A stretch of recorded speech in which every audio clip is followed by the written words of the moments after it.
Ош шаарынын курулуш тармагын жетектеген вице-мэрдин орду бош турат. Учурда бул орунга ким келет деген кызуу талкуулар жүрүп жаткан учуру. Ош шаардык кеңешинин төрагасы жана шаардык депутаттар бул тармакка билимдүү шаар тургундары менен тил табышып иштеп кете алган, коррупцияга аралашпаган жана эң негизгиси мыйзамсыз курулуштарга жол бербеген, конкреттүү кадам жасай алган, өз ишине жооп бере алган кадыр келсе дешет. Азыркы күндө кадыр маселеси аябай орчундуу болуп жатканын кошумчалашат.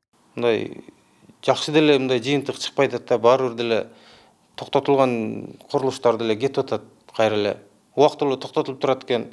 Эми биздин мэриянын эң эле бир багыдай курулушту токтото турган бир рычаг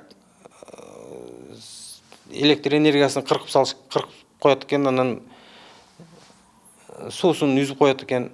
Андан башка рычаг жок деп атышат да, мындайча айткандачы. Эми бул талапкер конкреттүү кадам таштай алган талапкер келгенде деле ал укук коргоо органдарынын арасында, башкалардын арасында алсыз болуп калып атпайбы? Булар айта турган айтат, дей турган дейт, башка эч кандай чара колдоно албай атпайбыз бизче? Шаардык бийлик. Мамлекеттик мыйзам азыр мыйзамды деле карабай тебелеп эле куруп атышпайбы курулушчуларчы? Эмне деген курулуштарды куруп атышат? Жаңы болуп турган вице-мэр Чарбакер вице-мэр болуш керек. Анткени шаар курулуш бул оңой тармак эмес. Таза коррупцияга аралашпаган вице-мэр керек. Шаарыбыз кооз, ошол эле учурда шаардын эски тарыхый маанилерин эске салып шаар кура турган вице-мэр керек. Анан Жасур Азимовго токтоло кете турган болсок, анын ишмердүүлүгүнө укук коргоо органдары жооп бериш керек деп ойлойм.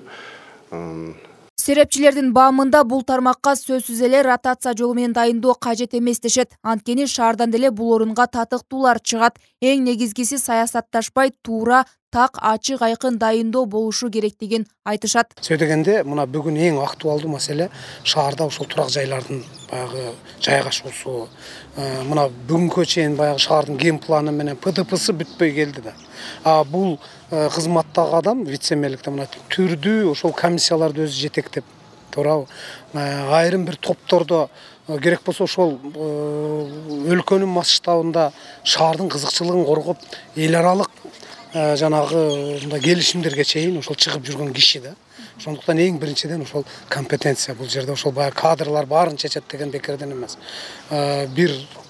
Кайсы бир кызыкчылыктар эмес, чындап ошол компетенциясы ылайык келген, анан маданияты бар, эми эл менен иштеш керек да.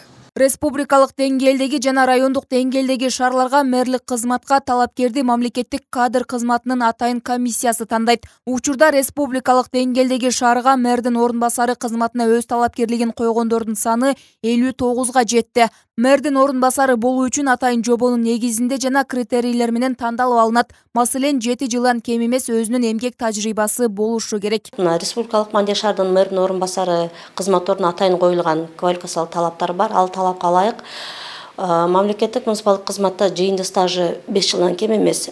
Же болбосо өзүнүн тиешелүү кесиптик чөйрөдө 5 жылдан кем эмес стажы бар, 7 жылдан кем эмес стажы бар талапкерлер ушул республикалык маанидеги шаардын мэринин кызматтарына конкурска катыша алышат. Ал эми облустук маанидеги шаардын мэринин жана райондук маанидеги шаардын мэринин ордуна талапкерлерде квалификациялык талаптар болуш керек. Бул мамлекеттик жана муниципалдык кызматта жыйынтык стажы 3 жылдан кем эмес, же өзүнүн тиешелүү кесиптик чөйрөсүндө 5 жылдан кем эмес деген стаж бар.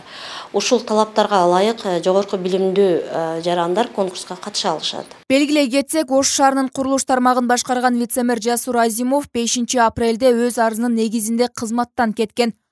Айымкан Исралы кызы Мирзат Нуманов, Ынтымак, Ош шаары.